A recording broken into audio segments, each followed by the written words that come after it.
भद्रं कर्णेभिः शृणुयामदेवाः भद्रं पश्येमाक्षभिर्यजत्राः स्थिरैरङ्गैस्तुष्टुवागुंसस्तनूभिः व्यशेमदेवहितं यदायुः स्वस्ति न इन्द्रो वृद्धश्रवाः स्वस्ति नः पूषा विश्ववेदाः स्वस्ति नस्तार्क्ष्यो अरिष्टनेमिः स्वस्ति नो बृहस्पतिर्दधातु ॐ शान्ति शान्ति शान्तिः। ఏడవ మంత్రం नान्तः प्रज्ञं न बहिष्प्रज्ञं नो भयतः प्रज्ञं नः प्रज्ञानघनं नः प्रज्ञं नाः प्रज्ञम् अदृष्टमव्यवहार्यम् अग्राह्यमलक्षणम् अचिन्त्यमव्यपदेश्यम् एकात्मप्रत्ययसारम् प्रपञ्चोपशमम् शान्तं शिवमद्वैतम् चतुर्थं मन्यन्ते स आत्मा स विज्ञेयः।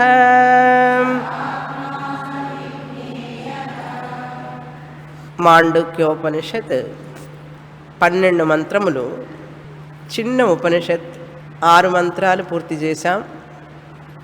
7వ మంత్రం కూడా పూర్తి చేశాం.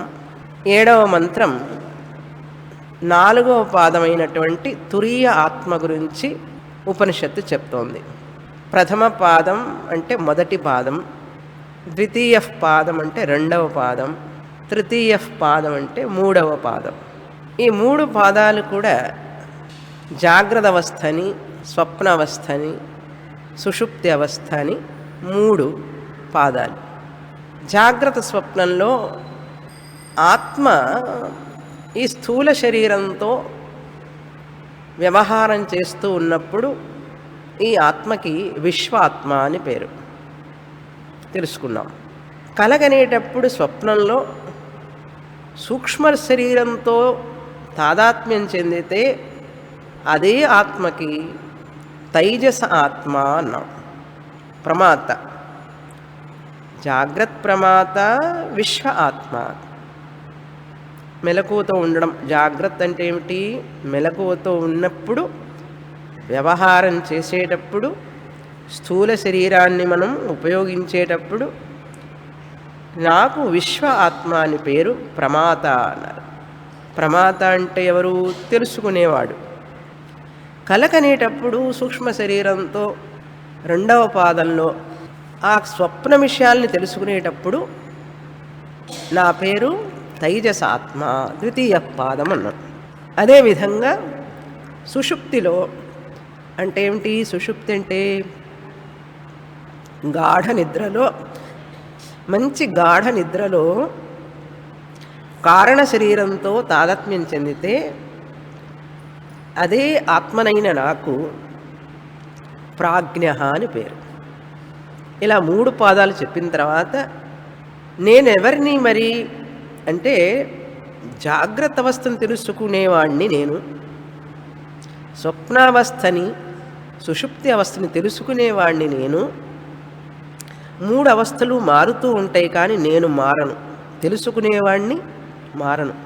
మరి నా లక్షణాలు ఏమిటి అంటే నా బహిష్ప్రజ్ఞ నా అంతఃప్రజ్ఞ. బయట విషయాలు తెలుసుకునేవాడిని కాదు, నిజంగా మాట్లాడితే. కలలో విషయాలు తెలుసుకునేవాడిని కాదు, నిజంగా మాట్లాడితే. తెలుసుకుంటున్నట్లుగా కానీ నిజంగా కాదు. నా ప్రజ్ఞం నా ప్రజ్ఞానఘనం అన్నారు. నా అప్రజ్ఞం నా ప్రజ్ఞానఘనం. ఈ మూడవస్థల్లో తెలుసుకునేటటువంటి వాడిని నేను కాదు నిజంగా. ఆ అవస్థలు ఉన్నప్పుడు అలా నా వలన అవి తెలియబడుతున్నాయే కానీ నాకు వాటితో సంబంధం లేదు అన్నాడు. నిషేధముఖ వాక్యంగా చెప్పి మొదటి భాగం 7వ మంత్రంలో, తర్వాత విధివాక్యంగా చూశాం. ఇది కాదు ఇది కాదు తురియం 4వ పాదం అన్నప్పుడు మరి తురియం అంటే ఏమిటండి అంటే అప్పుడు విధిపూర్వకంగా చెప్పారు. అదృష్టం, అవ్యవహార్యం, అగ్రాహ్యం, అలక్షణం ఇవన్నీ విధిముఖ వాక్యాలు. అచింత్యం ఇది మనస్సు ద్వారా ఆలోచన చేసి తెలుసుకునేది కాదు, ఇది ఒక వస్తువులాగా బయట చూడబడేది కాదు. అప్రమేయం, అగ్రాహ్యం ఇంద్రియాలకి తెలుసుకునేది కాదు, అది దానికి తెలియదు దీనికి తెలియదు అంటే మరి ఇంకేమిటండి అని అన్నారు. ఆ అని రాశారు కదా. అదృష్టం, అవ్యవహార్యం, అగ్రాహ్యం, అలక్షణం. న లక్షణం దానికి లక్షణాలు లేవు, అగ్రాహ్యం దాన్ని గ్రహించడానికి వీలు కాదు, అవ్యపదేశం దాన్ని ఇలా అని చెప్పడానికి వీలు కాదు. మరి ఇలా చెప్తే ఎట్లండి, అది కాదు ఇది కాదు అంటే మరి ఏది ఆత్మ అంటే ఏకాత్మ ప్రత్యయ సారం, తురియ లక్షణం ఏక ఆత్మ ప్రత్యయ సారం అన్న. నువ్వు ప్రతి జ్ఞానంలో దాన్ని తెలుసుకోవలసి ఉన్నది. ప్రత్యయ అంటే ఏమిటి? ఒక ప్రమాణం అన్నమాట. వృత్తి అనేటటువంటి ప్రమాణం ద్వారా దాన్ని నువ్వు తెలుసుకోవాలి. నేను నేను అంటున్నావు చూసారా, నేను అనే జ్ఞానం ఉన్నదా లేదా? ఆ ఎరుక ఉన్నదా? నేను ఉన్నాను, తర్వాత అన్నీ జోడిస్తాం. నేను స్త్రీగా ఉన్నాను, పురుషుడిగా ఉన్నాను, చిన్నపిల్లవాడిగా ఉన్నాను, ఇంజనీర్గా ఉన్నాను, డాక్టర్గా ఉన్నాను, ఇట్లన్నీ చేర్చుకుంటాం నేను అన్న తర్వాత. ఇవన్నీ మారుతూ ఉన్నాయి కానీ మారకుండా ఉన్నది ఒక్కటి ఏకం. మారకుండా ఉంటున్నది అన్నీ మారుతున్నాయి. చిన్నపిల్లవాడిగా ఉన్నప్పుడు నేనే ఉన్నాను, మధ్య వయస్కుడిగా ఉన్నప్పుడు నేనే ఉన్నాను, ముసలివాడిగా అవుతూ ఉన్నప్పుడు నేనే తెలుసుకుంటూ ఉన్నాను. ఈ స్థితులన్నీ మారుతున్నాయి కానీ నేను మారడం లేదు. ఆ మారకుండా ఏదైతే ఉంటున్నదో ఏక ఆత్మ ప్రత్యయ సారం అన్నారు. సారం అంటే ప్రమాణం. ఈ ప్రమాణం ప్రత్యయ సారం, ఈ ప్రమాణం ద్వారా నువ్వు ఆ ఏకాత్మని గ్రహించు అన్నాడు. ఎలా గ్రహించాలి? ప్రతి ఒక్క ఆలోచనలో ముందు ఎవరు వస్తారు? నేనుండాలి. నేను తల్లిగా ఉన్నాను, నేను అమ్మని అన్నావు. అమ్మని చెప్పడానికి ముందు ఎవరు ఉండాలి? నేను అనేది ఫస్ట్. అమ్మగా ఉన్నాను, అమ్మ అన్నప్పుడు ఎవరు ఉన్నారు? నేను ఉన్నాను. టీచర్ ఎవరు? నేను. సింగర్ ఎవరు? నేను ఉన్నారు. స్పీకర్ ఎవరు? నేను. కనుక ఏది చెప్పినా కూడా నేను ఉంటేనే అవన్నీ జోడింపబడతాయి, లేకపోతే ఏం లేదు కదా. అది ఏకాత్మ అంటే. ఆ ఏకాత్మకి అన్నీ చేరుస్తున్నాం. నేను శనాయనగర్లో ఉన్నాను, నేను కారులో వచ్చాను, నేను వెళ్ళేటప్పుడు నడిచి వెళ్తాను. ఆ నేను మారడం లేదు చూసారా, అది ఏకాత్మ ప్రత్యయం. అది గ్రహించు. దాన్ని వదిలిపెట్టకుండా మిగతావన్నీ ఏవైతే ఉన్నాయో అవి నిజం అనుకుంటున్నాం మనం. ఈ ఏకాత్మ ఏదైతే ఉందో నేను నేను దాన్ని నేను కల్పిస్తున్నాం మనం. మారేదానిని మారనటువంటి నేనుని కలిపేస్తున్నాం. కలిపితే ఏమిటండి స్వామిని? కలిపితే ఏమైంది? మంచిదే కదా అన్నారు. కలిపితే ఏం కాదు. నేను భార్యని అన్నప్పుడు భార్యకుండే సమస్యలన్నీ నాకు వచ్చేస్తాయి. నేను భార్య అనేది కలిసిపోతే భార్య అనగానే భర్త వల్ల వచ్చే కుటుంబాలు సమస్యలన్నీ కూడా నా సమస్యలు అయిపోతాయి. నేను అని చెప్పి తల్లిని అనగానే అబ్బాయి సమస్య అమ్మాయి సమస్య అన్నీ నాకు వచ్చేస్తాయి కలిపితే. అది నేను కాదు అని తెలుసుకో. తల్లి అనే పొజిషన్ టెంపరీ, నేను అనేది పర్మనెంట్, శాశ్వతం. వ్యవహారం చెయ్యి, వద్దని లేదు, కానీ మనం కలిపేసేసి ఒకటైపోయి తాదాత్మ్యం అయిపోయి దిగులు పడి కలవరపడి ఆందోళన పడి బ్లడ్ ప్రెషర్ వచ్చి పాల్పిటేషన్ వచ్చిన దాకా దిగులు పడతాం. అవసరమా అంటుంది శాస్త్రం. గృహిణి నేను అనగానే పాలు రాలేదు, గ్యాస్ రాలేదు, పనివాడు రాలేదు, డ్రైవర్ రాలేదు, ఇవన్నీ వస్తాయి. నేను గృహిణిని కనుక నేను అనేటువంటి దానికి ఇవన్నీ కూడా అంటవసరం. ఆ గృహిణి అనేటువంటి బాధ్యతకి అవన్నీ ఉంటాయి. కానీ ఆ నేను అనే దానికి ఆత్మ, తురీయ ఆత్మ, అది ఏకాత్మ ప్రత్యయసారం అన్నారు. దీన్ని ఎట్లా విభజించాలండి అన్నాడు. విభజించలేవు, బుద్ధిపూర్వకంగా తెలుసుకో అన్నాడు. ఎలాగండి తెలుసుకునేది అన్నాడు. ఎలాగంటావేమిటి, నీకు బాగా తెలిసినది. ఒడ్లు తీసుకొస్తాం, అన్నం వండాలి అంటారు. ఒడ్లు అన్నం వండుతారా? ఒడ్లు ఏం చేస్తారు? రోట్లో వేసి రోకలి వేసి దంచుతారు. దంచినప్పుడు ఏమవుతుంది? పొట్టంతా వచ్చేస్తుంది, బియ్యం వస్తాయి. ఆ బియ్యాన్ని వాడుకుంటారు, అన్నంగా చేసుకుంటాం. చేస్తున్నాం లేదా? చేసాం ఇదివరకు. ఇప్పుడు వాళ్ళు చేసి పంపిస్తుంటారు, మిషన్ వాళ్ళు. ఎవరో ఒకటి చెయ్యాలి కదా. అంతేగాని ఒడ్లు నోట్లో వేసుకుని తింటారా? ఒక్క గింజ కూడా నోట్లో వేసుకోవడం. పొట్టు తీసేయాలి. అది ఎలాగో ఇప్పుడు ఏం చేయాలి మనం? అక్కడ నిజంగా తీస్తాం పొట్టు, ఇక్కడ నిజంగా శాస్త్రం అనే రోలు, బుద్ధి అనే రోకలి ఉపయోగించాలి. ఈ యొక్క భర్తని నేను మెలకువతో ఉండేవాడిని, కలకనేవాడిని, నిద్రపోయేవాడిని, భార్యని, తండ్రిని, తల్లిని, ఇవన్నీ ఉన్నాయి చూసారు, పొట్టు. ఈ నేను అనేటువంటిది బియ్యం లాంటిది. ఆ శాస్త్రం అనే రోల్లో మన బుద్ధి అనే రోకలితో దంచాలి, పౌండ్ చేయాలన్నమాట బాగా. ఎంతవరకు అన్నారు? ఈ జాగ్రత్త పురుషుడు, స్వప్న, సుషుప్తి ఇవన్నీ కూడా భార్యని, భర్తని, తల్లిని, తండ్రిని, ఇవన్నీ ఉన్నాయి చూసారా, పొట్టు లాంటివి. అవి పోవాలి, మనసులో నుంచి వాటి మీద అభిమానం పోవాలి. అప్పుడు ఎవరు మిగులుతారంటే నేను అనేది మిగులుతుంది. ఆ విధంగా నిజంగా చేయలేరండి పొట్టు తీసేసినట్టుగా. అలా మనసులో చెయ్యాలి. మన బుద్ధితో శాస్త్రం చదువుతూ, శాస్త్రం అనే రోలు. ఓకే, అట్లా గుర్తుపెట్టుకోండి. ఊరికి ఉదాహరణకు చెప్తున్నా. రేపు పొద్దున్న నుంచి దంచుతానంటే కష్టం. ఇవన్నీ ఫిజికల్గా చేసేవి కాదు, బుద్ధి ద్వారా గ్రహించవలసింది అన్నారు. మబ్బులు ఎట్లాగైతే చిన్న చిన్నగా వీడిపోతాయో, మన యొక్క అభిమానం, ఈ శరీర అభిమానం, తల్లిననే అభిమానం, కూతురిననే అభిమానం, తండ్రిననే అభిమానం, ఇవన్నీ కూడా చిన్న చిన్నగా ఒక్కొక్క పొర తొలగిపోవాలి. తొలగిపోతే ఏమైపోతుందన్నాడు? ఏమవుతుంది? శాంతి వస్తుంది నీకు. మనస్సు నిదానంగా ప్రధానంగా ఉంటుంది, సంతోషంగా ఉంటుంది, కలతలు ఉండవు, దిగులు ఉండదు, చింత ఉండదు. దానికోసం ఈ తిప్పలన్నీ కూడా. ఈ తిప్పలన్నీ దేనికయ్యా అంటే ఆ శాంతి కోసం, మనశ్శాంతి కోసం. ఏకాత్మ ప్రత్యయసారం. తర్వాత ఇంకొక మాట మేము చదువుకున్నాం, ముఖ్యమైనవి రెండు. ప్రపంచోపశమం అన్నారు. ఏ తురీయ ఆత్మలో అయితే ప్రపంచం అంతా కూడా ఉపశమిస్తుందో అన్నారు, అది తురీయ ఆత్మ. ప్రపంచోపశమం అని పేరు ఆత్మకి, తురీయ ఆత్మకి. అదేమిటండి తురీయ ఆత్మకి ప్రపంచం ఉపశమం అని పేరు ఎందుకన్నాడు? ప్రపంచం ఉంటే కదా. ప్రపంచం నిజంగా లేదు కదా. ఆ తురీయ ఆత్మను నువ్వు తెలుసుకున్నావు అంటే ఈ ప్రపంచం అంతా ఐస్ కరిగిపోయినట్లు కరిగిపోతుంది. అంటే ఐస్ అంతా కరిగిపోయిన తర్వాత మీకు ఐస్ కనపడుతుందా?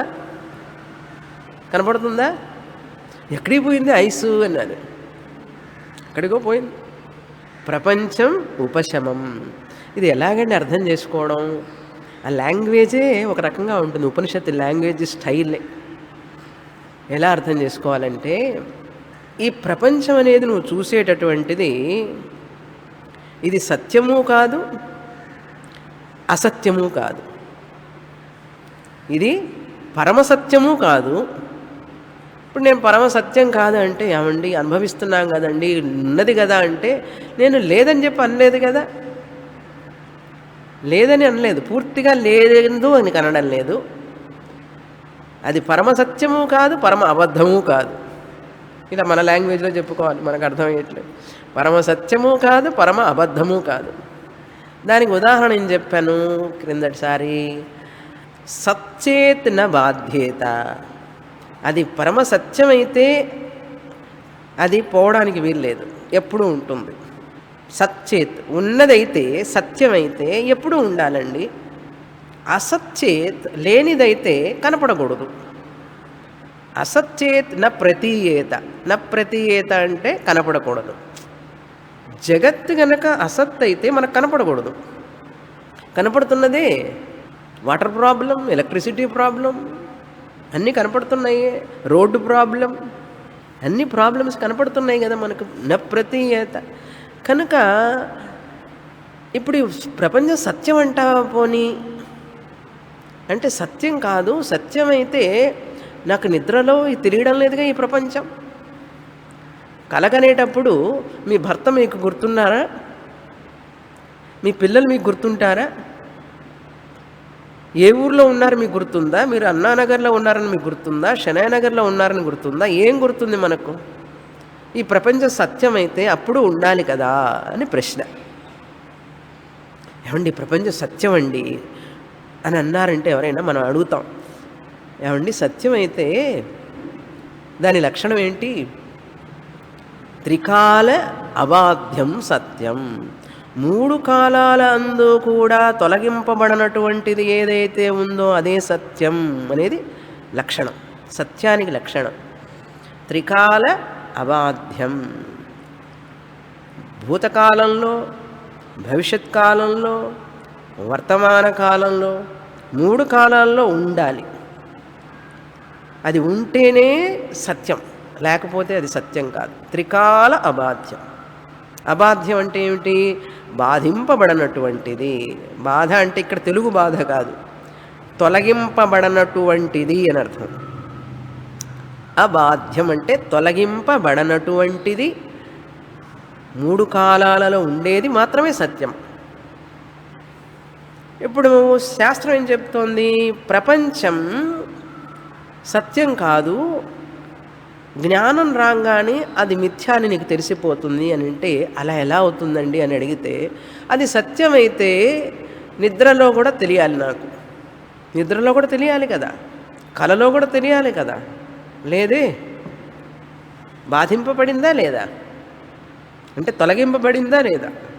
6 గంటలు 7 గంటలు మీకు ఈ ప్రపంచం తెలుసా? అప్పుడప్పుడు క్లాస్లో కూడా ఏమైపోయిందండి మరి? తొలగిపోయినట్లే కదండి. మెలకు వచ్చిన తర్వాత కదా మీకు తెలిసింది. అంటే బాధ్యమే కదా. 3 అవస్థల్లో ఒక అవస్థలోనే మీకు ప్రపంచం తెలుస్తోంది. ఈ ప్రపంచం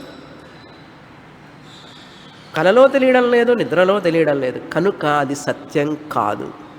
ఇది శాస్త్రం చెప్పేటటువంటి స్టేట్మెంట్. అది సత్యం కావడానికి వీల్లేదు. అసత్తు కాదన్నారు, అది లేకపోవడము లేదు, అది సత్యంగా ఉండడము లేదు. ఇది ప్రపంచం. మరి ఏమిటండి అన్నారు. దానికి ఒక పేరు పెట్టాం మేము. శాస్త్రంలో ఏం పేరు పెట్టాం? మిథ్యా అని పేరు. సత్తు కాదు, అసత్తు కాదు. 3 కాలాలలో తొలగింపబడకుండా లేదు కనుక అది తొలగింపబడుతోంది కనుక అది సత్యము కాదు.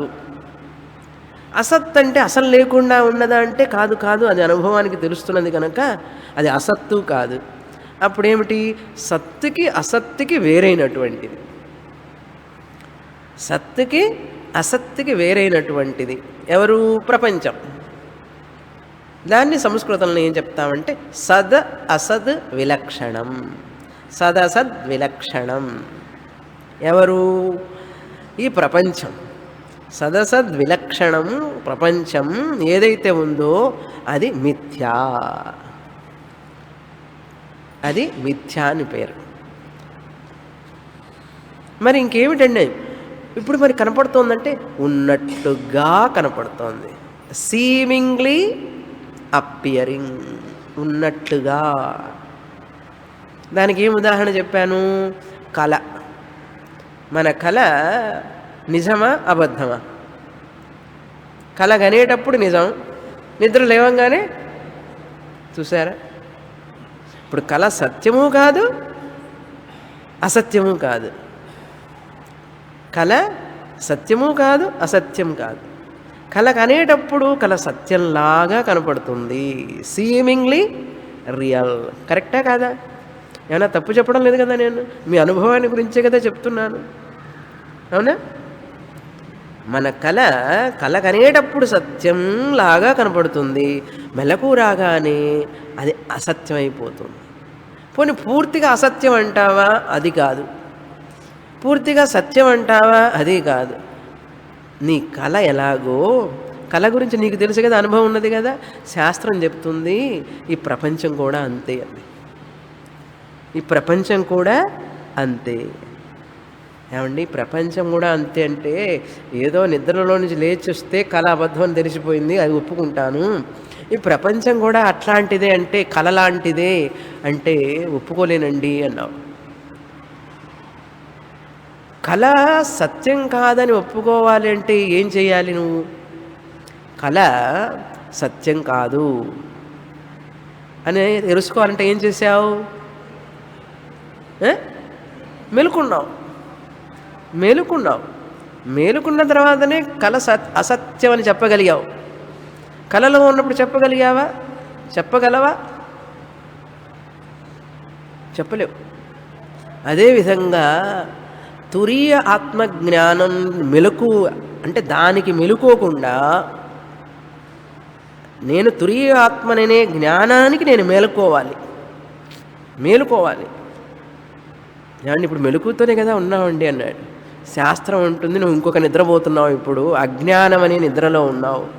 నీ తురీయ ఆత్మ తెలియనటువంటి అజ్ఞానం అనే నిద్రలో ఉన్నావు ఇప్పుడు. అందుకనే నచికేతుడికి యమధర్మరాజు ఉత్తిష్టత జాగ్రత్త అన్నాడు. ఏమన్నా నిద్రపోతున్నాడు ఆ నచికేతుడు, ఎందుకు జాగ్రత్త అని చెప్పడం? మెలుకో అన్నాడు. లేచి మేలుకో అన్నాడు. ఎందుకన్నాడు? నిద్రపోవటం లేదు కదా. అంటే ఏమిటి? నీ స్వరూపానికి నువ్వు మేలుకోవాలి. నీ స్వరూపాన్ని నువ్వు తెలుసుకోవడమే మేలుకోవడం. ఏ నిద్ర? అజ్ఞానం అనే నిద్ర. అదేవిధంగా అజ్ఞానం అనే నిద్రలో నుంచి మనం మేలుకున్నప్పుడే ఈ జగత్ మిథ్య అని చెప్పగలరు. అంతవరకు ఏమిటి? వింటూ ఉండండి, వింటూ ఉండడమే. అది చెప్పగలిగిన రోజు వస్తుంది ఎప్పుడో, ఈ జన్మలోనో ఏరే జన్మలోనో ఏదో జన్మలో రాకుండా పోదు. ఆ సంస్కారం లోపలికి వెడుతోంది కదా. ఇప్పుడు ఇంజెక్ట్ చేస్తున్నాం కదా మాండూక్యోపనిషత్. ఎప్పుడొకప్పుడు రాకపోతుందా? రోడ్డు ఎక్కి వెళుతూ ఉన్నాం, ఆ కనుక్కోవడం కష్టంగా ఉంది అడ్రస్. ఒకరోజు కాకపోతే ఒకరోజుకి వెళ్ళకపోతామా? అడుగుతూ వెళతాం అందరినీ. అదేవిధంగా ఇది అంతే. అందుకని గురువు చెప్పినంత మాత్రాన మన మనస్సు బుద్ధి ఒప్పుకోదు. ఈ ప్రపంచం కళ లాంటిది అంటుంది శాస్త్రం. అది ఎప్పుడు మీరు ఒప్పుకోగలరు? మీ ఆత్మ తురీయ స్వరూపానికి మీరు మేలుకున్నప్పుడు మాత్రమే, అంటే తెలుసుకున్నప్పుడు మాత్రమే అది ఒప్పుకోగలరు. అప్పటి వరకు ఏం చేయాలండి అన్నాడు. క్లాస్ మానేసేయమంటారా అన్నాడు. శ్రద్ధతో శాస్త్రం విను. శాస్త్రం మీద శ్రద్ధను పెట్టుకొని వింటే ఆ శ్రద్ధావాన్ లభతే జ్ఞానం. నా అనుభవానికి విరుద్ధంగా మాట్లాడుతోంది శాస్త్రం. వేదం భగవంతుడి నుంచి వచ్చింది కనుక, భగవంతుడు అబద్ధం చెప్పడు కనుక శ్రద్ధతో నేను వింటాను. ఆ గురువుగారి మీద శ్రద్ధ, వేదం మీద శ్రద్ధ, భగవంతుడి మీద శ్రద్ధ పెట్టి వింటాను. వింటే నష్టమేముంది? ఇప్పుడు నేను నష్టపోయేది ఏం లేదు కదా. కుర్చీలో కూర్చున్నా, ఫ్యాన్ కింద కూర్చున్నాను, వింటూ ఉంటాను. ఇప్పుడే నేనేం సరే ప్రపంచం అబద్ధం అని చెప్పమని టీచర్ గారు ఏం బలవంతం చేయలేదు కదా. విను అన్నారు అంతే. మనల్ని ఎవరు బలవంతం చేయరు. ఊరికే వింటూ ఉండు, నీకు అర్థమవుతుంది. ఒక రోజుకి అర్థం చేసుకుంటే నువ్వు దుఃఖాల నుంచి బయటపడతావు. అర్థం చేసుకోలేదో అంతవరకు దుఃఖాన్ని అనుభవిస్తూ ఉండాలి. మానసిక బాధలు ఉంటూనే ఉంటాయి. ఈర్ష్య, అసూయ, ద్వేషం, కామం, క్రోధం ఇవన్నీ ఉంటూనే ఉంటాయి. అర్థమైందా? ఇప్పుడు మన ఇష్టం. శాస్త్రం చెప్తుంది ఇది విషయం, ఏమన్నా చేసుకో. అట్లాగే సంసారం అనుభవిస్తానంటావి, అనుభవించు. లేదా ప్రయత్నం చేసి కష్టపడి నేను అర్థం చేసుకుంటాను, ఈ దుఃఖం నుంచి బయటపడతాను అంటే బయటపడు. అదే కదా నాకు కావాల్సింది అంటుంది శాస్త్రం. అది ప్రపంచోపశమం అంటే. అర్థమైందా ఇప్పుడు? ఎవరు తురియ ఆత్మ? నేను అనేవాణ్ణి. ఆ తురియ ఆత్మని తెలుసుకోవాలంటే ప్రపంచోపశమం శాంపిల్కి నిద్ర ఇచ్చాడు భగవంతుడు మనకు రోజు. నిద్రని శాంపుల్గా పెట్టుకోండి. ప్రపంచోపశమానికి శాంపుల్ నిద్ర. నిద్రపోయినా అనుకోండి, ప్రపంచం అంతా ఉపశమం అయిపోయిందా లేదా? ఒక శాంపిల్ 6 hours తురియ ఆత్మ మనందరం. కానీ పొద్దున్నే లేవంగానే మళ్ళీ కథ మొదలవుతుంది. జ్ఞానికి అట్లా కాదు, ఎప్పుడూ తాను తురియ ఆత్మనినే జ్ఞానం ఉంటుంది. వ్యవహారం చేస్తున్నా కూడా తురియ ఆత్మనే అనే జ్ఞానం ఉంటుంది. ఈ ప్రపంచం అనేది మిథ్యా. కలలో వచ్చిన డబ్బులు లాటరీ లెక్క పెట్టుకుంటారా? కలలో వచ్చినటువంటి ఫ్రిడ్జ్, ఆ లాటరీలో ఫ్రిడ్జ్ వచ్చిందనుకోండి, అది లెక్క పెట్టుకుంటారా? కలలో చూసినవన్నీ కౌంట్ చేసుకుంటూ కూర్చుంటారా? అయ్యో అవన్నీ లేవండి, అన్నీ అబద్ధం అని కాఫీ కూర్చుండి మళ్ళీ మామూలుగా ఉంటారు, వాటిని పట్టించుకోరు కదా. అదేవిధంగా నేను తురియమని తెలిసిన తర్వాత ఈ శరీరానికి వచ్చే బాధలు కానీ, కుటుంబంలో వచ్చే బాధలు కానీ, మానసిక బాధలు కానీ ఎటువంటివి కూడా నన్ను బాధించవు. అంతే, అయిపోయింది వేదాంత. సరే ఏమిటండి ఇప్పుడు అన్నారు? ఎవరు ఉన్నది అన్నారు? ఒక్కటే సత్యం, అద్వైతం, శివం, శాంతం. దాని 4వ పాదంగా భావిస్తుంటారు మనుషులు. చతుర్థం మన్యంతే, ఆ తుర్యంనే ఆత్మ నువ్వు తెలుసుకో. స విజ్ఞేయ, ఆత్మని తెలుసుకో, కాలయాపన చెయ్యవాకు. కుటుంబ వ్యవహారాలు, కుటుంబ బాధ్యతలని, ఈ బాధ్యతలు ఆ బాధ్యతలని అటు ఇటు తిరుగుతూ కాలయాపన చెయ్యవాకు. దినయామిన్యౌ సాయం ప్రాతః శిశిరవసంతౌ పునరాయాతః కాలః క్రీడతి గచ్చతి ఆయుః. ముసలితనం వస్తోంది, ఆయుష్ అయిపోతూ ఉన్నది, ఎప్పుడు ఖాళీ చేసి పెడతామో మనకే తెలీదు. ఈ లోపల నువ్వు దీపం ఉండగానే ఇల్లు చక్కబెట్టుకో అన్నారు. ఏ ఇల్లు చక్కబెట్టుకోవాలి? తమిళంలో ఇల్లు అంటే మోక్షం, వీడు అంటే మోక్షం తమిళంలో. ఇంటిని చక్కబెట్టుకో అంటే ఏమిటి? ఈ శరీరాన్ని ఉపయోగించుకొని నేను తురియ ఆత్మనని తెలుసుకొని ఈ శరీరం ద్వారా చేయవలసిన పనులు చేస్తూ ఉండు, కానీ దీని మీద వ్యామోహం పెంచుకోవాకు అంటుంది శాస్త్రం. శాస్త్రం ఎవరి కోసం చెప్తోంది? మన మంచి కోసమే చెప్తోంది. మనం వింటున్నామా? మన పిల్లలు మనం చెప్పిన మాట విననట్లుగానే, అబ్బాయి చెప్పిన మాటే వినడంటుంది, అమ్మాయి కూడా వినడంటుందండి. మనం వింటున్నామా? వాళ్ళు ఈ తల్లి మాట వినడం లేదు, మనం వేదమాత మాట వినడం లేదు. చెప్తూ ఉంటే గంటల తరబడి ఎన్ని సంవత్సరాలుగా వింటూ ఉన్నాం, వదిలిపెడుతున్నామా మమకారం? మన పిల్లలు అంతే. సినిమాకి పోతా వద్దురా అంటే వెళ్ళొస్తానంటాడు, అది చెయ్యవాకురంటే చేస్తానంటాడు. ఎందుకు వినడం లేదు వాడంటే? వాడికి వ్యామోహం అవన్నీ అంటే, అవి కావాలి ఇవి కావాలి, అది చెయ్యాలి ఇది చెయ్యాలని. బాధపడుతున్నామా లేదా మనం? మన పిల్లలకు మనం ఇష్టం కాని పని చేస్తే బాధపడుతున్నామా లేదా? వేదమాత కూడా అంతే. మనం అజ్ఞానంలో ఉండి అజ్ఞానంతో బాధపడుతూ ఉంటే వేదమాత కూడా, నేను చెప్పాను కదా, నా వాక్యాలన్నీ వినొచ్చు కదా వీళ్ళు, విని చక్కగా అర్థం చేసుకోవచ్చు కదా అంటుంది వేదమాత. 6 ఉపనిషత్తులు, ఇది 6వ 7వ ఉపనిషత్తు మనం చదివేది. ఏమన్నా గుర్తుందా? మొదటి 2 ఉపనిషత్తులు, 3 ఉపనిషత్తులు, 4 ఉపనిషత్తులు, అసలు ఆ పేర్లే గుర్తులేవు కదండి మాకు. ఉపనిషత్తుల్లో ఏం గుర్తుంటాయి మాకు? మరి ఏం గుర్తుందిరా అన్నాడు. అబ్బాయి ఎట్లున్నాడు, అల్లుడు ఎట్లున్నాడు, మనవరాలు ఎట్లుంది, మనవడు ఎట్లున్నాడు, ఇంత ఆలోచన వాటి మీద ఉన్నది. కానీ ఉపనిషత్తు చెప్తోంది నువ్వు తురియ ఆత్మవి, నువ్వు బ్రహ్మస్వరూపానివి, దిగులు చింత లేనటువంటి ఆత్మస్వరూపానని చెప్పి ఘోష చేస్తోంది ఉపనిషత్తు. ఏ రోజన్నా మన చెవి ఇచ్చామా? 13 సంవత్సరాలైంది. ఎంతవరకు మనసులోకి వెళ్ళింది వేదాంతం? సింహావలోకనం చేసుకుంటే ఎన్ని సంవత్సరాల నుంచి వస్తున్నాం కదా, వింటున్నాం కదా, ఎంతవరకు వచ్చింది మనకిప్పుడు? ఎక్కడ ఉన్నాం మనం? ఎప్పుడన్నా అంచనా వేసుకుంటున్నామా? వేసుకుంటే మంచిది, లేకపోతే గురువుగారికి ఏం నష్టం, శాస్త్రానికి ఏం నష్టం? ప్రాపంచిక బాధ్యతలు మనుషులు లాగుతారు మనల్ని, ఇట్లా ప్రపంచంలోకి లాగుతారు మనల్ని. నీ యొక్క గమ్యం, పురుషార్థం, మోక్ష అనేది ఎవరికి కావాలి? అవసరం లేదు. కనుక అవే పరమార్థంగా మనం జీవితాంతం వాటికే మన సమయాన్ని వినియోగించి వృద్ధాప్యం వచ్చే వరకు, ఇంకా శరీరం ఎందుకు పనికిరాదన్న వరకు, ఎందుకంటే వాళ్ళు ఎట్లా వదిలిపెడతారు మనల్ని. మనం కాళ్ళు చేతులు ఉన్నంతసేపు పని చేయించుకుంటారు, తర్వాత ఏముంది, మంచంలో పడి ఉంటే కాస్త అన్నం పెడతారు. ఇది లోకం పోకడ. అందుకని బాధ్యతలు చేయడం వరకే కానీ వారి మీద ఎటువంటి ఆసక్తిని పెంచుకోవాలి. చేసేసి వదిలిపెట్టేసాయి అంతే. తెలివిగల వాడివైతే, తెలివిగల వాళ్ళమైతే చెయ్యాలి, లేకపోతే తర్వాత అయ్యో అనకూడదు. సమయం పోతే వెనక్కి రాదు అన్నారు. సరే, ఇంతవరకు చూసాం క్రిందటిసారి. కనుక అనుస్యూతంగా ఉంటూ ఉన్నది ఎప్పుడు ఉన్నది ఆత్మ, అది తురీయం అన్నారు. ఈ తురీయం గురించే ఇప్పుడు కొన్ని వివరణ ఇస్తున్నారు. ఈ తురీయ సారాన్ని చెప్తున్నారు గౌడపాదుల వారు. 10వ కారిక నుంచి చదువుతాం. 10వ కారిక.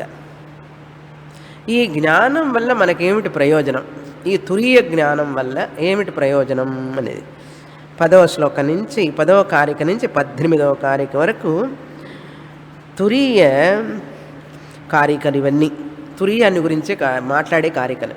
ఇప్పుడు 7వ మంత్రం చెప్తే తల తిరిగిపోయింది. ప్రత్యయసారం ప్రపంచోపశమం అంటే ఏమర్థమవుతుంది?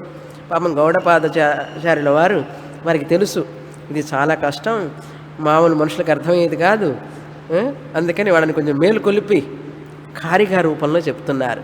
చక్కగా మనకు అర్థమయ్యేటట్లు చదువుతాం. నివృత్తి సర్వ దుఃఖానాం ఈశానః ప్రభురవ్యయః అద్వైత సర్వభావానాం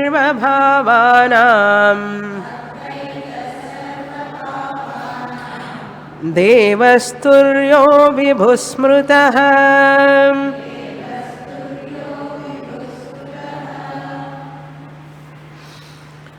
రెండు పదాలు తెలుసుకోవాలి మనం, సంస్కృత పదాలు. స్వాభావిక ధర్మం, ఆగంతుక ధర్మం. చాలా ముఖ్యమైనది. స్వాభావిక ధర్మం, ఆగంతుక ధర్మం. ఉదాహరణ చెప్తాను, మీకు అర్థమవుతుంది. నిప్పు వేడిగా ఉండడం దాని స్వాభావిక ధర్మం. స్వాభావిక ధర్మానికి ఉదాహరణ అగ్ని ఉష్ణం, అగ్ని ఔష్ణ్యం అన్నారు. అగ్ని ఎప్పుడు వేడిగానే ఉంటుంది. చల్లటి అగ్ని చూశారు ఎక్కడన్నా? ఉండదు. అగ్ని ఎప్పుడు వేడిగానే ఉంటుంది. 3 కాలాలలో వేడిగానే ఉంటుంది అగ్ని. కరెక్టా? నీళ్ళు వేడిగా ఉన్నాయి అన్నాం. నీళ్ళు వేడిగా ఉన్నాయి. ఎలా వచ్చింది ఆ ఉష్ణత నీటికి అంటే అగ్ని మీద పెట్టడం వల్ల వచ్చింది. కొంచెంసేపు ఉంచిన తర్వాత నీళ్ళు, ఆ వేడి నీళ్ళు అలాగే ఉంచండి బకెట్లో, ఏమవుతుంది? చల్లగా అయిపోతాయి. అంటే ఏమిటి? ఆ ఉష్ణత అనేటువంటిది వేడి నీళ్ళది, నీళ్లకున్న వేడి స్వాభావికం కాదు, ఆ గంతుకం వచ్చింది. అది స్టవ్ మీద పెట్టినప్పుడు ఆ గంతుకం అంటే వచ్చింది అని అర్థం. అది దాని స్వాభావిక ధర్మం అయితే ఎప్పుడు వేడిగా ఉండాలి నీళ్ళు, ఎప్పుడు వేడిగా ఉండడం లేదే. ఇప్పుడు అర్థమైందా? స్వాభావిక ధర్మానికి అగ్ని ఉదాహరణ అంటే ఎప్పుడు అగ్ని వేడిగానే ఉంటుంది. కేదార్నాథ్లో ఎట్లా ఉంటుందండి అగ్ని అన్నాడు. వేడిగానే ఉంటుంది అన్నాడు. కాశ్మీర్లో ఎట్లా ఉంటుంది, అమర్నాథ్ గుహలో చల్లగా ఉంటుందో అగ్ని అన్నాడు. కేదార్నాథ్ అమర్నాథ్ గుహలో కూడా అగ్ని వేడిగానే ఉంటుంది, మారదు. అది స్వాభావిక ధర్మం అంటే. ఆగంతుక ధర్మం అయితే ఏమవుతుంది, మారుతుంటుంది. కొంచెంసేపు వస్తుంది, arrival and departure, Aaya Ram Gaya Ram, వస్తుంది పోతుంది. ఈ ఎందుకండి ఇప్పుడు ఈ స్వాభావిక ధర్మం ఆగంతుక ధర్మం మాకెందుకు అంటే, అసలు విషయానికి రండి. ఇప్పుడు ఈ నేను తురీయ ఆత్మ అనేటువంటిది నా స్వాభావిక ధర్మం. మెలకుతో ఉన్నప్పుడు నేనున్నాను, నేను తురీయ ఆత్మని ఉన్నాను. కలగనేటప్పుడు నేను తురీయ ఆత్మని ఉన్నాను. కలగనేటప్పుడు మెలకు ఉన్నదా, మెలకు ఉన్నప్పుడు కల ఉన్నదా? అప్పుడు అదేంటి, ఏ ధర్మం, ఆగంతుకం అన్నారు. నిద్రపోయేటప్పుడు మెలకువ లేదు, కళ లేదు. కలగనేటప్పుడు నిద్ర లేదు, మెలకువ లేదు. కనుక అవి ఆగంతుకాలు మూడు. ఒకటి ఉంటే ఇంకోటి ఉండదు. నువ్వు వచ్చావా, నేను వెళుతున్నానంటుంది. నిద్ర వచ్చిందనుకోండి మెలకువ పోతుంది, మెలకువ వచ్చిందనుకోండి నిద్రపోతుంది. బద్ధ వైరులు ఇద్దరు, ఒకళ్ళు ఉంటే ఒకళ్ళు ఉండరు. అవి ఆగంతుక ధర్మాలు. స్వాభావిక ధర్మం అనే దానికి మనం ప్రాధాన్యత ఇస్తాం, ఆగంతుకం అనే దానికి ప్రాధాన్యత లేదు. మళ్ళీ వేడి చేసుకోవాలంటే నీళ్ళు ఏం చేయాలి, మళ్ళీ స్టవ్ మీద పెట్టుకోవాల్సిందే కదా. కనుక ఇప్పుడు ఏది ప్రధానం, స్వాభావికం వల్ల ఆగంతుకానికి ఆ ధర్మం వచ్చింది, అసలు లేకపోతే లేదు కదా. అగ్ని ఔష్ఠ్యం స్వాభావిక ధర్మం అనేటిది ఒకటి ఉండడం వల్ల నీటికి ఆగంతుక ధర్మం వస్తూ పోతూ ఉన్నది. నీటికి వేడిదనం అనేటిది అగ్ని లేకపోతే వస్తుందా, రాదు. కనుక నీటిలో ఉష్ణత ఎవరి మీద ఆధారపడి ఉందండి, అగ్ని మీద ఆధారపడి ఉంది. నీటిలో ఉష్ణత దాని అంతటా దానికి రాదు, అగ్ని మీద ఆధారపడి ఉంది. అదేవిధంగా జాగ్రత్త అవస్థ, స్వప్నావస్థ, సుషుప్తి అవస్థ ఇవన్నీ కూడా ఆగంతుకాలు. దేని మీద ఆధారపడి ఉన్నాయి, తురీయ ఆత్మ, అగ్ని మీద అని చెప్పకూడదు, తురీయ ఆత్మనైన నా మీద ఆధారపడి ఉన్నాయి. ఎలా చెప్తున్నారు, మెలకుతో ఉన్నాను, కలకంటున్నాను, నిద్రపోతున్నాను, నిద్రపోయాను. ఆ నువ్వు అని వస్తున్న చూసారా, నేను నేను నేను అనేది, అది నా స్వాభావిక ధర్మం. నేను అనేటువంటిది నా స్వాభావిక ధర్మం. నేను నిద్రపోయినాను, కలగన్నాను, మెలకుతో ఉన్నాను అనేది ఆగంతుక ధర్మం. చూసారా, అర్థమైందా? చూడండి కారిక చూడండి. ఇప్పుడు తుర్య స్మృత, తురియం ఈ విధంగా భావింపబడుతున్నది, తురియ ఆత్మ. ఏ విధంగా, ఈశాన, తురియ ఆత్మ ఈశాన అన్నారు. అంటే ఈశ్వరుడు, ప్రభువు అని అర్థం. ఈశాన అంటే పరమసత్యం అని అర్థం. ఈశాన అంటే పరమసత్యం, హయ్యర్ ఆర్డర్ ఆఫ్ ట్రూత్.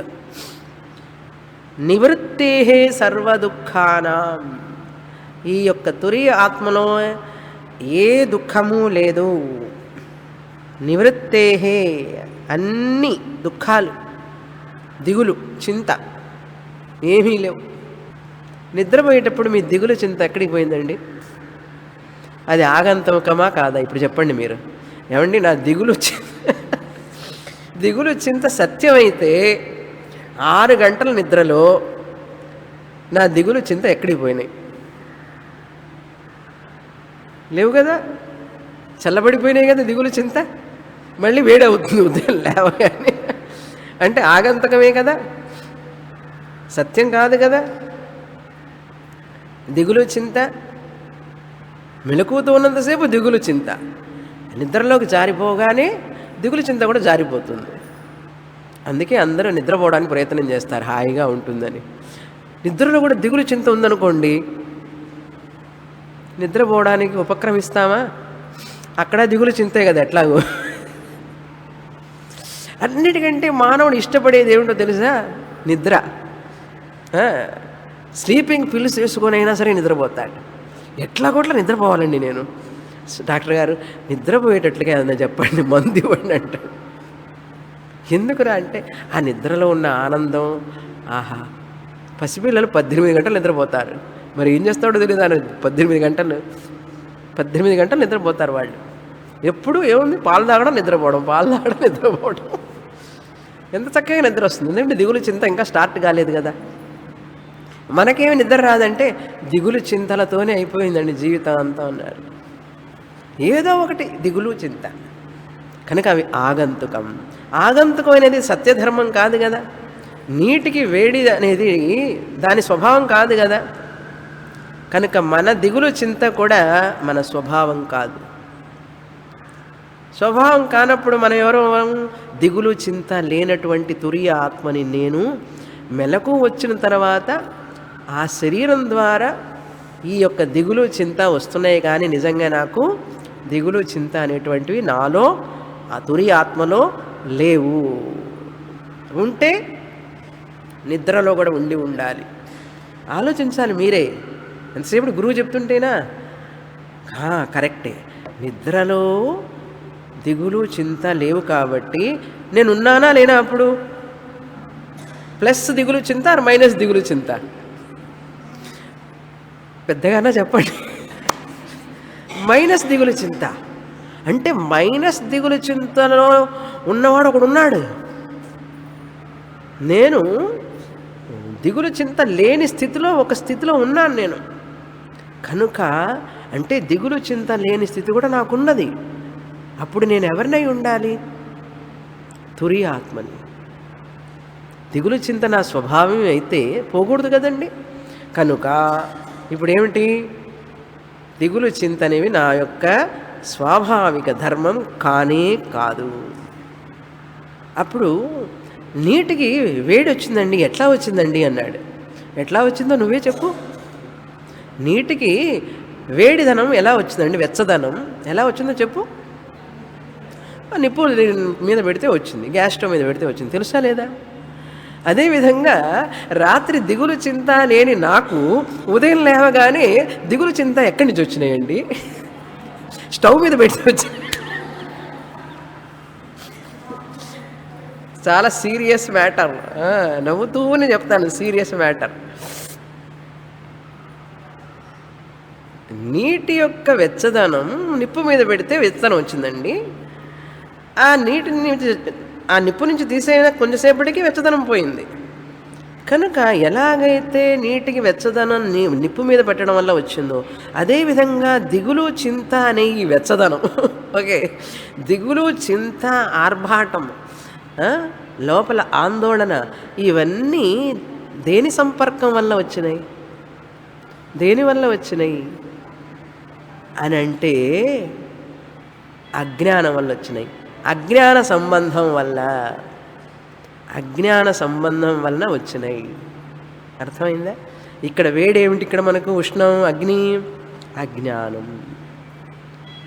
ఆ అజ్ఞాన సంబంధం గనక పోతే ఈ యొక్క దిగులు చింత పోతుంది. ఆ అజ్ఞాన సంబంధం పోతే దిగులు చింత పోతుంది. అజ్ఞాన సంబంధం ఎలా పోతుందండి అంటే మాండూక్య ఉపనిషత్తు చదివితే పోతుంది. సర్వదుఃఖానాం నివృత్తేహే అన్నాడు. ఇప్పుడు అర్థమైంది కదా. నాకు సుఖ దుఃఖాలు లేవు, సుఖము దుఃఖము ఈ రెండూ కూడా ఈ శరీరానికి సంబంధించినవే. నేను ఇది అనుకుని తాదాత్మ్యం చెంది మా అబ్బాయి, మా అమ్మాయి, నా శరీరం, నేను, నా వాళ్ళు అని అనుకునేటప్పటికీ ఆ అజ్ఞానం వల్ల ఏమైంది? దానితో పాటే అబ్బాయి మీద మమకారం, అమ్మాయి మీద మమకారంతో పాటు ఇంకా ఇద్దరు వస్తారు, దిగులు చింత. అబ్బాయికి పెళ్ళి అయ్యే వరకు పెళ్లి కాలేదే అని దిగులు, పెళ్ళైన తర్వాత కోడలు చెప్పిన మాట వింటం లేదే అని దిగులు. కనుక దిగులు చింత వదిలిపెట్టదు. ఎందుకంటే నువ్వు అభిమానం వదలనంత కాలం నీకు దిగులు చింత వదిలిపెట్టదు. ఎందుకంటే ఏ మనిషిని నువ్వు ప్రపంచంలో మార్చలేవు. ఆ అనాత్మ శరీరంలో, మనస్సులో ఆ యొక్క దోషాలు ఉంటూనే ఉంటాయి. ఎవరు కూడా ఈ శరీరం మనసుని పర్ఫెక్ట్గా చెయ్యలేరు. కుక్క తోక వంకర, ఎలుక తోలు తెచ్చి ఎందాక ఉతికినా నలుపు నలుపే గాని తెలుపు రాదు. ఈ మనస్సు, ఈ శరీరం 100% దీన్ని ఆరోగ్యంగా ఉంచాలని ప్రయత్నం చేసినంత మూర్ఖత ఇంకొకటి లేదు. ఈ మనస్సును కూడా పూర్తిగా శుద్ధం చేయాలి, క్లీన్గా ఉంచాలనేది అయ్యే పని కాదు. ఈ మనస్సు నేను కాదు, ఈ శరీరం నేను కాదని తెలుసుకునే వరకు శుద్ధం చేయి, అంతవరకు చాలు. ఇంకా అంతకంటే ఎక్కువ చేయకు. ముసలితనం వస్తుంది, పళ్ళు ఊడిపోతాయి, జుట్టు నెరుస్తుంది, జాయింట్స్ టకటకటక శబ్దం చేస్తాయి, మృత్యువు వస్తుంది. అవన్నీ దాని ధర్మాలు. దానిగా తెలుసుకొని దోషాలతో నిండినటువంటిది ఇదని చెప్పి తెలుసుకొని దాన్ని రీజనబుల్గా కొంచెం ఆరోగ్యంగా ఉంచుకుంటూ మేనేజ్ చేసుకొని, నువ్వు కాదు నేను నాకు నీకు సంబంధం లేదు, మనోబుద్ధి అహంకార చిత్తాన్ని నాహం అని చెప్పే వరకు ఉంచుకుంటే చాలు. మా అబ్బాయి పెళ్ళయ్యే వరకు నేను కాస్త తిరుగుతూ ఉంటే చాలండి. మనవడికి పెళ్ళయ్యే వరకు తిరగాలి, తర్వాత మేనేజ్ చేసుకుంటున్నావా లేదా? అదేవిధంగా అహం బ్రహ్మాస్మి అని చెప్పే వరకు రీజనబుల్గా ఈ శరీరం మనకు సహకరిస్తే చాలు. అంతకంటే ఎక్కువ ఎక్స్పెక్ట్ చేయకూడదు దీని నుంచి. పోతే పోతుంది, ఎప్పుడు పోతుందో ఏం చేస్తుందో, పోతే ఇంకెందుకు, నా పని అయిపోయింది, నీ వచ్చిన పని చేసి తీసుకున్నాను నేను అన్నారు. అప్పుడేమిటి, జీవితం ఒక ఆట లాంటిది వాళ్ళకి. జీవితం ఒక క్రీడ, స్పోర్ట్, ఎంటర్టైన్మెంట్.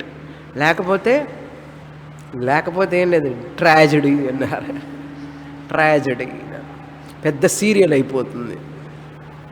నిన్న సీరియల్ అని చూసారు ఆర్టికల్ తెలుగులో, మీరు ఎవరు చదవలే, నేను చదివాను, ఇంటికి వెళ్ళి చదవండి.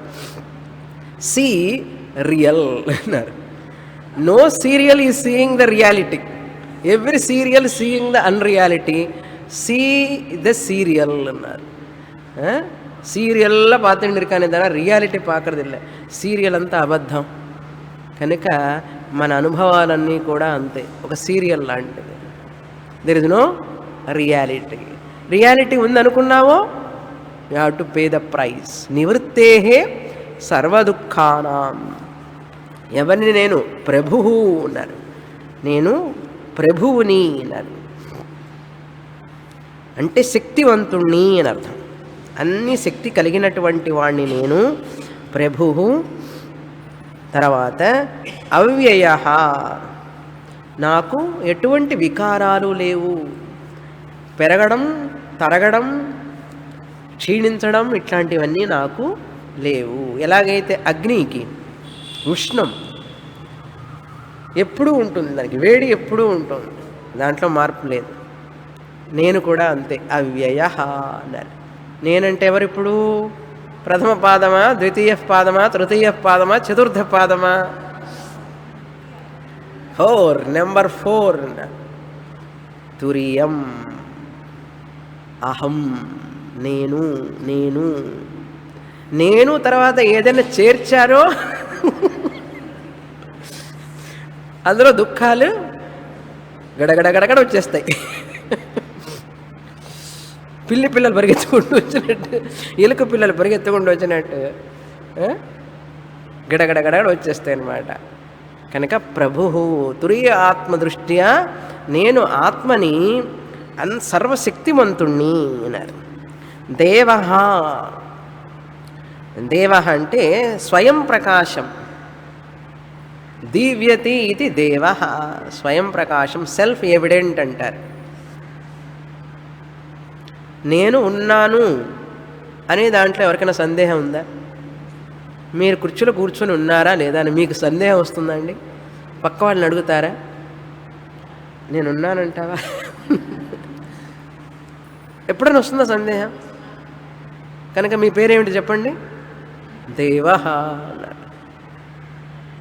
దేవ అంటే మనం ఎక్కడో గుడిలో చూసుకొని దండం పెట్టుకున్నాం, చెంపలు మొగలు కొట్టుకుంటూ, చెంపలు వేసుకుంటూ ఉంటాం, గట్టిగా వేసుకుంటారు మరి కొంతమంది.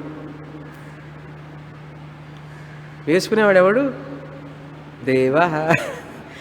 వాడికి దేవ అని తెలియక అజ్ఞానం వల్ల దేవ అంటే ఎక్కడో ఉన్నాడని చెప్పి అనుకుంటున్నాడు. తానే దేవ అనేది స్వయం ప్రకాశ తురీయ ఆత్మనని తెలియక ఈ శరీరం అభిమానం వల్ల నేను పాపాలు చేశాను, ఈ శరీరానికి అనేక దిగుళ్ళున్నాయి, చింతలున్నాయి, ఎప్పుడు ఏం పాపం చేశానో ఇంత కష్టపడుతున్నాను.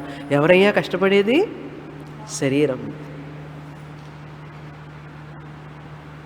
కనుక నువ్వు శరీరం అనుకున్నావంటే శరీరానికి అనేక దోషాలు ఉన్నాయి. ఆ దోషాలన్నీ నేను ఎత్తి మీద వేసుకొని బాధపడతావు ఎందుకు అంటుంది శాస్త్రం. నువ్వు స్వయం ప్రకాశ ఆత్మ చైతన్యానివి. ఈ శరీరాన్ని నడిపిస్తున్నావు, నువ్వు జడ శరీరాన్ని నడిపిస్తున్నావు. కారులో కూర్చొని కారు నడుపుతూ కారు నేను అనుకుంటారా? కారు నడిపేవాడిని గుర్తుండదు. స్పీడ్గా పోతున్నాను మర్చిపోయినా అన్నట్టు. మర్చిపోతే ఏమవుతుంది తెలుసా? ఏమవుతుంది? యాక్సిడెంట్ అవుతుంది. చిన్న ఉదాహరణ, కారులో కూర్చున్నంతసేపు నేను కారు నడిపేవాడిని, ఈ కారు జడం, ఈ నేను లేకపోతే ఈ కారు కదలదు అని చెప్పి జ్ఞానం ఉండాలా లేదా వాడికి? లేకపోతే ఎక్కడ పల్లాలు ఉన్నాయి, ఎక్కడ ఏమున్నాయి తెలియదు కదా. కారు తానైపోతే ఏముందండి? నేను తురియ ఆత్మని ఈ శరీరం అనే కారుని నడిపిస్తున్నాను అని బుద్ధి మనకుందా? ఉన్నదా అంటుంది ఉపనిషత్తు, అడుగుతోంది. ఉన్నదా నీకు బుద్ధి? బుద్ధి ఉంటే నువ్వెందుకు తలకాయ బొప్పి కట్టించుకుంటావు? సమస్యలతో దిగులు పడుతూ నిద్ర ఆహారాలు లేక ఎంతకాలం ఇంత దిగులు పడతావు? నువ్వు ఈ శరీరం అనే కారుతో తాదాత్మ్యం చెందిపోయినావు, కానీ ఈ శరీరాన్ని, జడ శరీరాన్ని నడిపిస్తునేవాడనే బుద్ధి రాలేదే నీకు. ఆ గురువుగారు చెప్తుంటే నీ సరిగ్గా విన్నావా? అక్కడ వింటూ కూడా ఇంటి గురించి ఆలోచిస్తున్నావు కదా. పిల్లలు ఎట్లున్నారో, మనవాళ్ళు ఎట్లున్నారో, మనవరాళ్ళు ఎట్లున్నారో నీకు తెలియకుండానే ఆలోచనలు వస్తున్నాయి కదా. ఎందుకు అంత తాపత్రయం, అంత తాదాత్మ్యం? అంటే అజ్ఞానంలోకి వెళ్ళడానికి, కూరుకుపోవడానికి ఊబి అంటారు తెలుసా తెలుగులో? ఊబి. ఊబిలో చిక్కుకుంటే మన కేదార్నాథ్లో బురద వాన వచ్చినట్టే. బురద అలలు వచ్చినాయి చూసారా? బురద వర్షం. ఒక్కడు పైకి లేవలేకపోయినాడు. మామూలు వర్షం అయితే అంత చనిపోరండి. సినిమాల్లో చూపిస్తుంటారు. ఊబి అందులోకి వెళ్ళాడంటే మళ్ళీ రాలేడు. అందులో నుంచి లాగాలంటే ఒక్కటే మార్గం, సోమవారం క్లాసు. లాగే శక్తి ఎవరికి ఉందంటే సోమవారం క్లాసుకు మాత్రమే ఉంది, ఇంకెవరికి లేదు. అందులోకి వెళ్ళిన వాడు మళ్ళీ తిరిగి రాలేడు. ప్రాణాలు అక్కడే పోతాయి. అందుకని నా ప్రాణం తీస్తావేంటిరా అంటాడు. ఏమిటా మాట అంటే ఏమిటి? తట్టుకోలేటటువంటి పరిస్థితి, సమస్యలు. ఊబిలి సంసారం ఒక ఊబి లాంటిది అంటారు. ఊబిలాగా ఎందుకైంది అది? నా అజ్ఞానం వల్ల. అహంకారం, అభిమానం. ఎందుకు అంత అభిమానం, అహంకారం? గురువు మీద శ్రద్ధ, శాస్త్రం మీద శ్రద్ధ పెడితే ఏం నష్టపోతావు నువ్వు? వాళ్ళకేం పని లేదని చెప్తూ ఉంటారు. నా పిల్లలు ఎంత కష్టం. ఏదో వింటుంటారు కానీ వచ్చేదో కాలక్షేపానికి ఎవరండి అంత శ్రద్ధగా గురువు గారి మాటలకి, శాస్త్రానికి విలువనిచ్చేవాళ్ళు? అవి పవర్ఫుల్గా అట్రాక్ట్ చేస్తుంటే ఏదో ఎక్కడో తెలియని శుద్ధ బ్రహ్మ, తురియ ఆత్మాట కాబట్టి అక్కడే ఉన్నారు. తత్వమసి, నువ్వే ఆ బ్రహ్మాని అంటే బుద్ధి విననిస్తున్నదా? మనసు విననిస్తున్నదా? అహంకారం విననిస్తున్నదా? విన్నట్లుగా మాయ చేస్తున్నది మనల్ని. అది విననిచ్చేటట్లయితే అహం బ్రహ్మాస్మి అని చెప్పి అక్కడే క్లాసులోనే జ్ఞానం వచ్చేస్తుంది. రానివ్వడం లేదు కదా, లేకపోతే ఇన్ని క్లాసులు ఎందుకు? ఊరికి తమాషాగా చెప్తున్నానండి. ఓకే, చెప్తున్నా, అంత తేలిక కాదు అది. ఓకే, తర్వాత విభు అంటే అంతటా ఉన్నవాడిని, సర్వవ్యాపక అన్నారు. ఎలాగైతే బంగారం అన్ని ఆభరణాల్లో ఉన్నదో అదేవిధంగా నేను సర్వవ్యాపకుణ్ణి అన్నారు. అన్నిందరిలో ఉన్నానా లేదా తురియ ఆత్మని? ఇప్పుడు నేను నేను నేను అని మీరందరూ అంటున్నప్పుడు ఆ నేను ఎవరు? తురియ ఆత్మ. కనుక నేనుగా అన్ని నేనే తురియ ఆత్మని, అందరిలో నేనుగా ఉన్నాను, ఎరుకగా ఉన్నాను. నేను ఎలా ఉన్నాననేది మారుతున్నది, కానీ నేను అనే దాంట్లో ఏదన్నా స్పెల్లింగ్లో కానీ ఉచ్చారణలో కానీ ఏదైనా మార్పు ఉందా చెప్పండి? నేను నేను నేను దాంట్లో మార్పు లేదు. నేను షనాయ్ నగర్ నుంచి వచ్చాను, టీ నగర్ నుంచి మార్పు వచ్చేసింది. ఆ నేనులో మార్పు లేదు. నేను సర్వవ్యాపక అన్నారు. అందరిలో ఉన్నాను. అద్వైత ఒక్కటే, సెకండ్లెస్, ఒక్కటే. ఆ నేను, రెండు నేను లేవండి, రెండు నేను లేను. నేను బ్రాహ్మణ్ణి, నేను క్షత్రియుణ్ణి, నేను స్త్రీని, నేను పురుషుణ్ణి, ఆ నేను తర్వాత యాడ్ చేసినవి ఇవన్నీ. నేనులో నేను అనేది అద్వైతం, తర్వాత యాడ్ చేసినవన్నీ ద్వైతం. ద్వైతం సత్యమా, అద్వైతం సత్యమా? కనుక మీరు సత్యమా, మీ శరీరం సత్యమా? మీరు సత్యం. సర్వభావానాం అద్వైత. సర్వభావానం అంటే అనేక భాగాలు కలిగినటువంటి అనేక వస్తువుల్లో నేను ఆత్మగా, సత్యం, జ్ఞానం అనంతంగా ఉన్నాను, సత్తు చిత్తుగా ఉన్నాను. క్లిప్పు ఉన్నది, పుష్పం ఉన్నది, మైక్ ఉన్నది, అది ఉన్నది, ఇది ఉన్నది, ఉన్నది ఉన్నదిగా నేను ఉన్నాను. ఉన్నది అనే దాంట్లో మార్పు లేదు, ఎలా ఉన్నది అనే దాంట్లో మార్పు ఉన్నది. అందరం మనం ఏం చెప్తాం, నేను ఉన్నాను, నేను ఉన్నాను అని మార్పు ఉందా? లేదు. కానీ నేను ఎలా ఉన్నాను, ఇట్లా ఉన్నాను, అక్కడ ఉన్నాను, ఈ విధంగా ఉన్నాను అనే దాంట్లో మార్పు ఉంది. ఇవన్నీ డివిజన్స్ అన్నమాట. ఆ డివిజన్స్ అన్నిట్లో మారకుండా ఒక్కటి ఉన్నది, అద్వైతం, తురీయ ఆత్మ. చూసారా? దీన్ని మించిన జ్ఞానం ప్రపంచంలో ఎక్కడన్నా ఉందా? ఇట్లాంటి జ్ఞానాన్ని వదిలిపెట్టుకొని మనం ఏదోదో విద్యలు చదువుతున్నాం చూడండి. ఇటువంటి విద్యని వదిలిపెట్టుకొని ఏవేవో చదువుతున్నారు మన పిల్లలు. ఇటువంటిది ఉన్నదని కూడా తెలియదు, తెలుసుకోవాలని ప్రయత్నమూ లేదు. కనుక ఎంత నష్టపోతున్నామో తెలుసా? అంటే తెలుసుకోకపోవడం వల్ల వాళ్ళకి ఏమిటి, వాళ్ళు నష్టపోతున్నారు, ఆ సుఖస్వరూపాన్ని మర్చిపోతున్నారు. సుఖస్వరూపాన్ని తెలుసుకునే అవకాశం జారిపోతున్నది వాళ్ళకి. ఎక్కడున్నారండి చెప్పేవాళ్ళు? మాండుక్య ఉపనిషత్తు ఇచ్చి చెప్తారా మన పిల్లలు కూర్చొని? వెళ్ళాలి, చదవాలని, తెలుసుకోవాలి. ఇది భారతీయ విద్య అంటే. భారతీయ విద్య ఇది విద్య. కంప్యూటర్లు, కెమిస్ట్రీలు, ఫిజిక్స్లు అన్నీ విదేశాల నుంచి వచ్చినాయి. వేదాల్లో కూడా చెప్పబడినాయి ఇవన్నీ కూడా. ఫిజిక్స్, కంప్యూటర్లు, గణితం అన్నీ వేదాల్లో కూడా చెప్పబడినాయి. వాటికి ప్రాధాన్యం ఇవ్వలేదు వేదం. అవన్నీ నీ భుక్తి కోసమే, ముక్తి కోసం ఈ విద్య కావాలి. ఎప్పుడు నేర్చుకోవాలి? చెట్టు అంతా పెరిగిన తర్వాత, పెద్దదైన తర్వాత నీళ్లు పోస్తారు, ఎరువు వేస్తారా? చెట్టు పెరిగేటప్పుడే ఎరువు వేయాలి.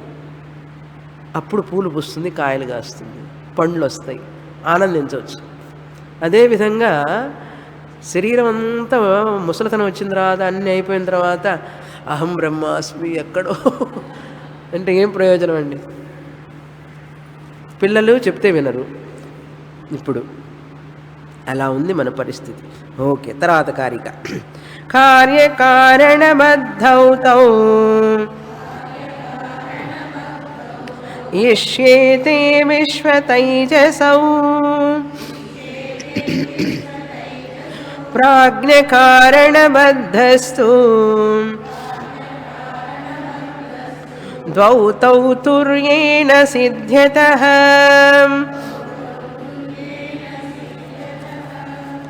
ఇప్పుడు ఈ 11వ కారిక నుంచి 14వ కారిక వరకు కంపారిటివ్ అండ్ కాంట్రాస్ట్ స్టడీ చేస్తున్నారు తుర్యాన్ని గురించి. ఈ పాదాలు ఉన్నాయి కదా, 4 పాదాలు, వాటికి సాధర్మ్యం, వైధర్మ్యం. కంపారిటివ్ స్టడీ అంటే వాటికి, ఆ 3 పాదాలకి ఈ యొక్క తుర్యానికి ఉన్నటువంటి సాధర్మ్యాలేంటి, సిమిలారిటీస్, సామాన్య ధర్మాలు, వాటికి ఉన్నటువంటి భేదాలు ఏమిటి, వైధర్మ్యం, కాంట్రాస్ట్ అంటారు, ఏమిటి అనేది చెప్తున్నారు. చాలా ముఖ్యమైన శ్లోకం. చెప్పాను కదా ఇందాక, పొట్టు పొట్టు తీసేయాలి, బియ్యం బియ్యం అని.